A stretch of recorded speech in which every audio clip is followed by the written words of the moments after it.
My mum gave my toddler dairy ice cream even though he's allergic, just to prove a point. We ended up in A&E all night. Hi Aunt Jay, I never thought I'd be in this position, torn between protecting my child and setting up boundaries with my own mum, but here we are. My little boy's 2, and he's dairy intolerant. Not the kind of intolerant people roll their eyes at. He gets sick, breaks out in rashes, and if he has too much, his breathing tightens. We've worked with doctors, adjusted his diet, and he's perfectly happy with oat milk and dairy-free yogurts. But the problem is my mum doesn't take it seriously. She thinks he's faddy and that I'm just being dramatic. At family gatherings, she'll make little comments like, "In my day, kids ate what they were given." She hates the idea of special rules. One hot afternoon, we all went to the park. I packed a small dairy-free tub for him so he could have his own ice cream while the other kids got cones from the van. I thought everything was under control. But while I was distracted helping my niece with the swings, my mum slipped off to the ice cream van. When I turned back, my little boy was already holding a cone, full dairy, happily licking away. And my mum was standing there smiling, saying, "See, nothing bad will happen. You're just fussing over nothing." I panicked. I just snatched it away, but it was too late, and within minutes he started coughing and scratching his face. His lips were red and swollen. I grabbed him, my partner ran for the car, and we rushed straight to A&E. We spent hours there. They gave him medicine, monitored his breathing, and kept him under observation. He looked so small in that hospital bed, wheezing. And I just sat there, furious and terrified in equal measure. My mum came down later, but instead of apologising, she just doubled down. Said, "Well, at least now you know it's real." Like she'd done us some big favour by proving it.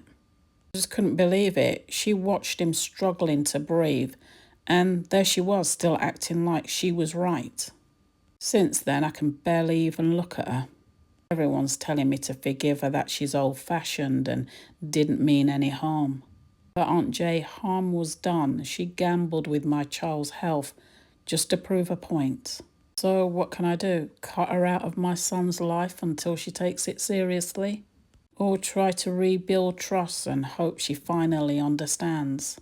This isn't just about old-fashioned ways or fads. Your mum put your child in real danger. Full stop. Allergies aren't opinions, they're medical facts. The scary part isn't just that he ended up in A&E, is that she watched it happen and still refused to admit she was wrong. That tells you everything. She values being right more than she values your boundaries as his parent. You don't have the luxury of hoping she gets it next time. Your son's safety has to come first. And that means clear rules.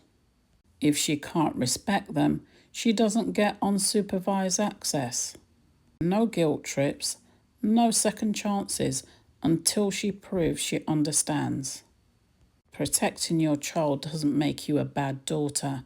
It makes you a good mom.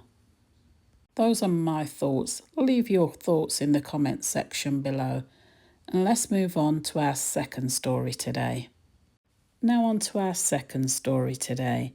The PTA treasurer accused me of stealing raffle prizes. Parents stopped speaking to me and the head teacher pulled me aside, and then I saw the proof. She was stealing the raffle prizes online.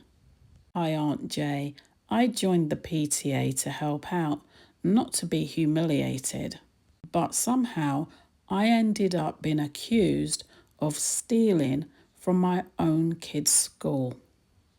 The summer fair is the big event of the year. Everyone pitches in, and businesses donate raffle prizes. This time round, the raffle prizes were amazing. Hampers, even a holiday pass to a theme park.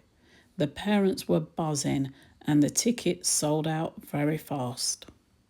On the morning of the fair, I was in the hall early, carrying boxes and ticking off prizes on the list.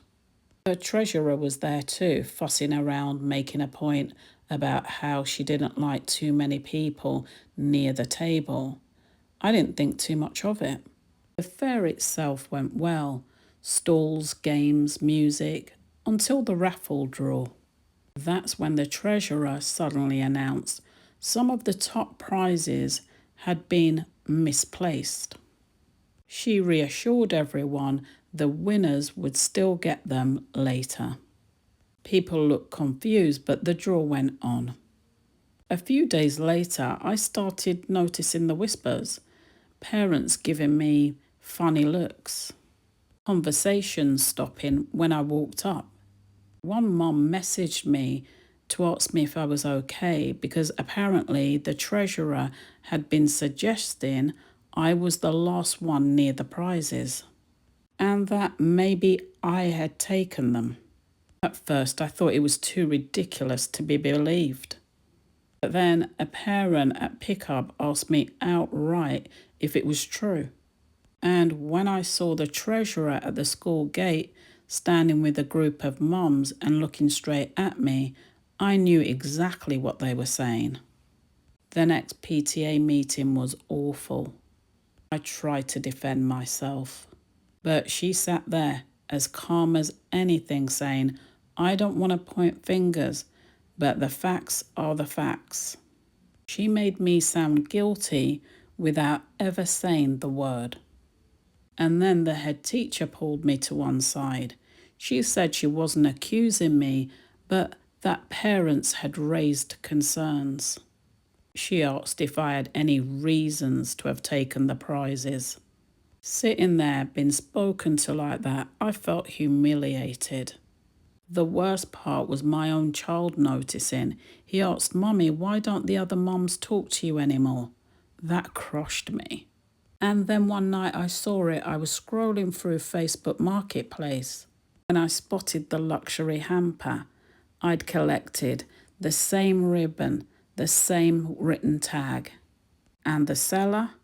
The treasurer. I clicked through her pages. My jaw dropped.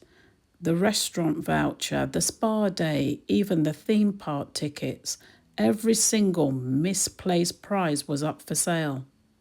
That was the proof. I took screenshots of everything.